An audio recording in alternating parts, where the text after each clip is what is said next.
patient we'll be operating on today has grade 2, early grade 3 hallux rigidus noted by the subchondral sclerosis as well as significant osteophyte formation on the AP view. On the lateral view you can see significant dorsal spurring with significant loss of the joint space. The Arthrosurface hemicap is a cobalt chrome implant used to resurface the articular portion of the first metatarsal head. Conditions this is most commonly used for are hallux rigidus or limitus, osteochondral lesions of the metatarsal head, or idiopathic arthritis of the first metatarsal phalangeal joint. There are two different diameter sizes, a 12 mm and a 15 mm implant. The incision is 5 to 7 centimeters long, centered over the first metatarsal phalangeal joint and just medial to the extensor hallucis longus tendon.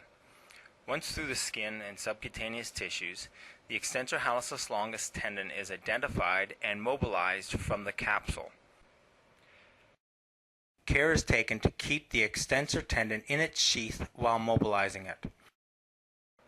The extensor hallucis longus is then retracted laterally under the self-retainer to expose the extensor brevis and remaining capsule.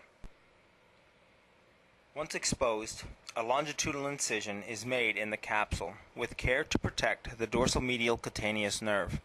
A complete capsule release is performed both medially and laterally to the plantar surface. Once this is completed, the entire metatarsal head should be easily exposed in the wound and the sesamoid articular surfaces easily seen. The instruments are sequentially aligned in the tray so that as you progress through the steps, the instruments needed will move from left to right in the tray in a stepwise fashion. The first step is placement of the drill guide and guide wire. The drill guide is placed against the metatarsal head in the area you wish to resurface with the implant. Gentle pressure is applied to the drill guide to seat the feet of the guide against the metatarsal head. This helps stabilize the guide. With the base of the guide now in place, the handle is raised or lowered and shifted medially or laterally so that the wire can go centrally into the canal of the metatarsal shaft as it is driven in. Once the drill guide is aligned, the guide wire is driven through the guide until the black carbon line on the guide wire reaches the handle. This prevents loosening of the guide wire during subsequent steps. Once the drill guide is removed, the guide wire is visually checked to ensure that it is aligned in both the coronal and sagittal planes of the metatarsal. The wire can also be checked by X-ray, and this is encouraged during the first several implants that you will put in. Step 2 is the cannulated drill. The drill is placed over the guide wire and drilling is initiated. The drill bit is slowly advanced into the metatarsal head with gentle pressure. The drill bit is a step drill with an initially smaller diameter and a second larger diameter. The second portion of the drill is aggressive and will pull the bit into the bone without pressure by the surgeon. Care must be taken to avoid overpenetration of the bone by the bit. The cartilage and bone extruded by the drill should be cleaned by an assistant so that the metatarsal head is constantly visualized. Drilling is stopped once the edge of the second portion of the drill bit is flush with the articular surface of the metatarsal head. Step 3 is the tap. The tap is placed over the guide wire and down to the drill hole. As the tap is turned clockwise, it will advance into the bone. The tap is stopped once the black carbon line on the tap is flush with the plantar edge of the drilled hole. Step 4 is the fixation screw. A pre-packaged, sterilized screw is placed on the screwdriver in the instrument set. Both are placed over the guide wire. Like the tap, the screw is turned clockwise until the black carbon line of the screwdriver is flush with the plantar edge of the drill hole. At this step, the black line on the screwdriver may be proud compared to the dorsal edge of the drill hole. This is acceptable as long as the plantar side is well aligned. The screwdriver and guide wire are now removed. A taper cleaner is provided in the set to allow you to maintain a clean and unobstructed taper in the screw. The next step is the trial cap to ensure appropriate depth of the screw. The yellow cap is placed into the taper of the screw and firmly pushed to ensure it is completely seated. The green suture is then draped over the metatarsal head with tension to keep the string taut. Just the tip of the orange cap, where the thread emerges, should be in line with the arc of the metatarsal head. This should be checked both medial to lateral and dorsal to plantar. This schematic drawing better demonstrates how the tip of the peg should be in line with the arc of the metatarsal head. Steps 6 and 7 are now used to determine the shape or arc of the implant.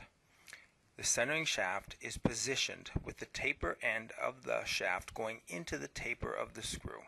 The contact probe and a measuring card will determine the implant shape.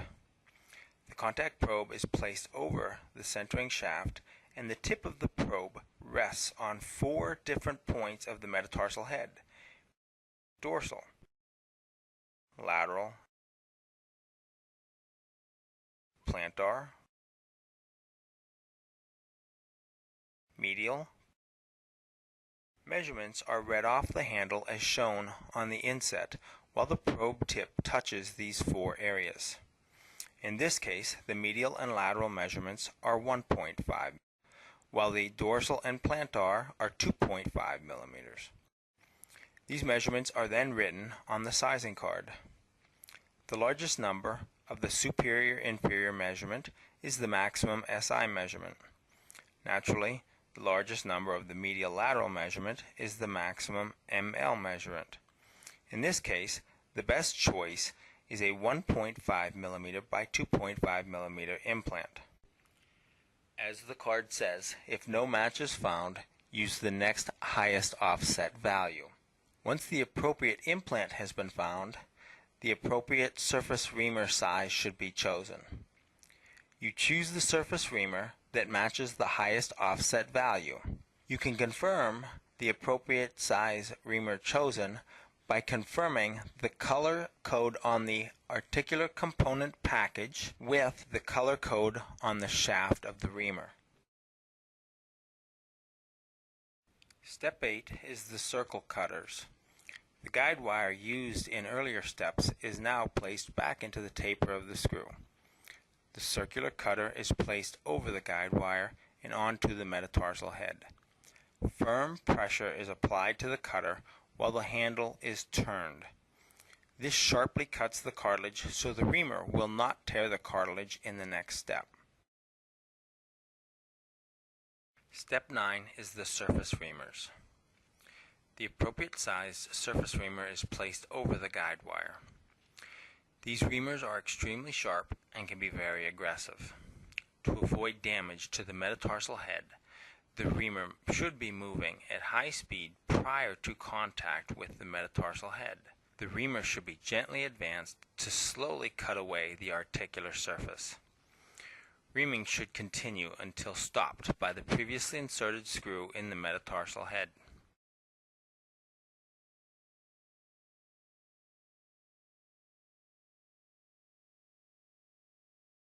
The joint should now be irrigated to remove any remaining debris. The guide wire is removed and the screw taper is cleaned with the taper cleaner. Any frayed cartilage is now removed. Step 11 is the sizing trials.